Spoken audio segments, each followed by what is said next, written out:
नमस्कार, अस्सलामु अलैकुम। स्वागत है खैर मकदम में आपका लाइव हिंदुस्तान के बेहद मकबूल और आपके पसंदीदा शो दीन दुनिया में। मैं हूं इमरान खान।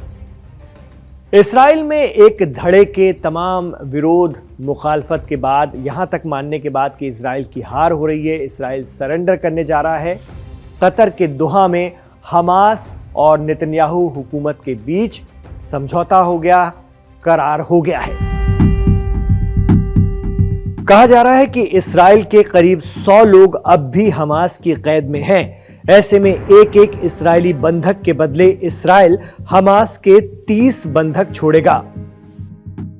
कहा तो यह भी जा रहा है कि अमेरिका में 20 जनवरी 2025 से शुरू होने जा रहे नए इक़्तिदार यानी ट्रंप हुकूमत के आने से पहले इसराइल ने गजा में हमास के साथ करार कर लिया,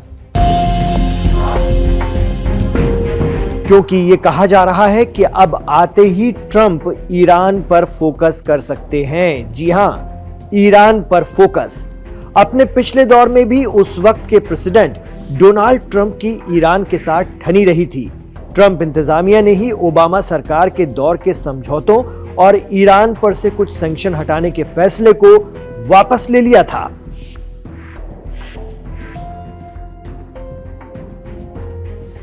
मीडिया रिपोर्ट्स कहती हैं कि ईरान में IRGC यानी पासदारान इस्लाम के टॉप कमांडर और कुद्स फोर्स के चीफ कासिम सुलेमानी पर इराक में अटैक भी डोनाल्ड ट्रंप के दौरे इख्तिदार में हुआ था।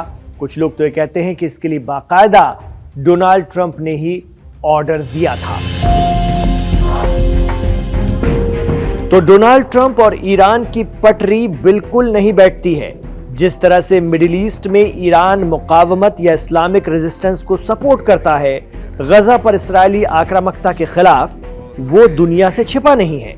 इतना ही नहीं, हमास चीफ इस्माइल हानिया और Hezbollah general secretary Sayyed Hassan Nasrallah की मौत से गुस्साए ईरान ने इसराइल पर सीधा हमला भी बोल दिया था।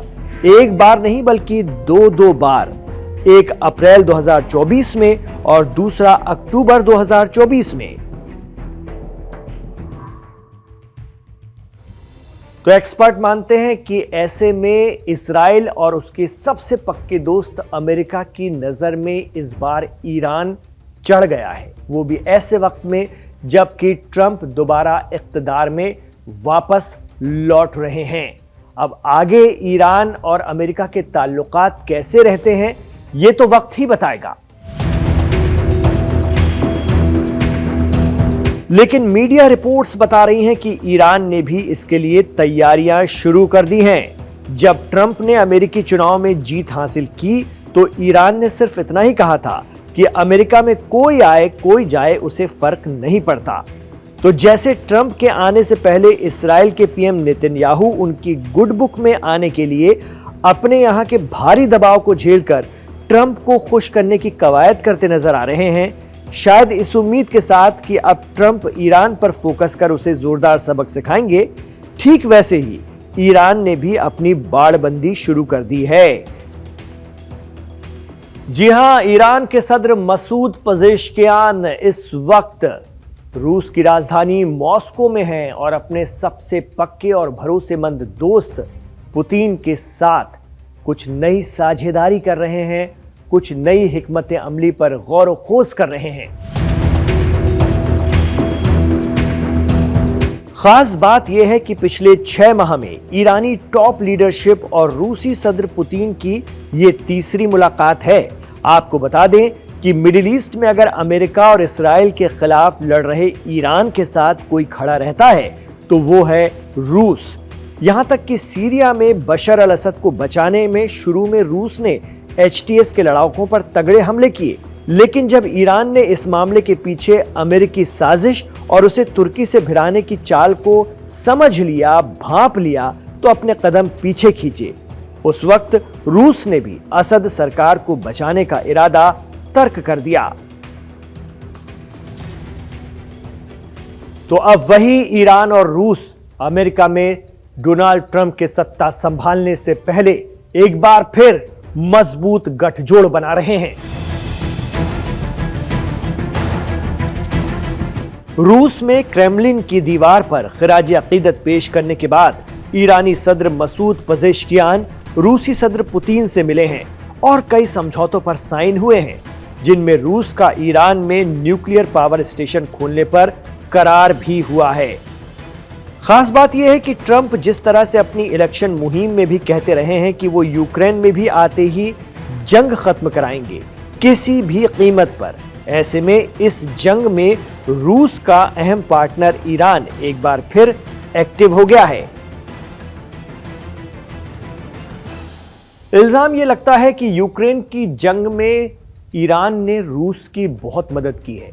ड्रोन टेक्नोलॉजी में माहिर ईरान ने अपने ड्रोन रूस को दिए थे यूक्रेन पर हमले के लिए। तो ट्रंप के सत्ता संभालने के बावजूद इस बार भी ईरान मिडिल ईस्ट में इस्राइल के खिलाफ अपनी इस्लामिक रेजिस्टेंस पॉलिसी में शायद ही बदलाव करे। उस पर यमन से ईरान हिमायती हौसी जंगजुओं के हमले भी। अब देखना होगा कि इन सब से ट्रंप अपने दोस्त इस्राइल को किस तरह बचा पाते हैं, या फिर हर बार की तरह इस्राइल को ही पीछे हटना पड़ेगा।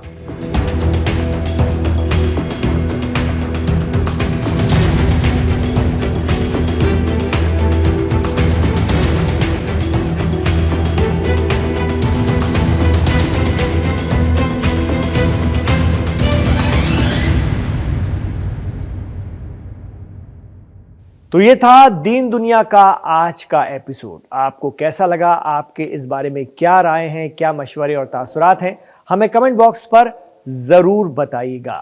हमें अच्छा लगता है आप इस शो को कहां से देख रहे हैं, दुनिया के किस हिस्से से देख रहे हैं, वो भी आप हमें बताते रहिए। हमें खुशी होती है, हमें मालूम चलता रहता है कि हमारे इस शो की पहुंच हिंदी उर्दू जानने वालों के बीच में दुनिया में कहां तक है। और ये भी समझ में आता है कि दुनिया भर में हिंदी उर्दू जानने वाले फैले हुए हैं और हमें देख रहे हैं।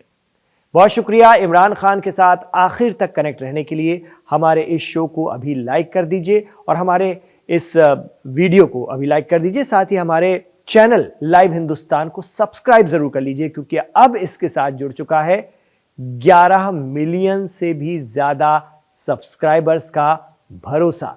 ये सिर्फ आपके विश्वास, आपके यकीन, आपके एतमाद की वजह से मुमकिन हो पाया। बहुत बहुत शुक्रिया आपका। अपना ख्याल रखिएगा और दुआओं में हमें हमेशा याद रखिएगा।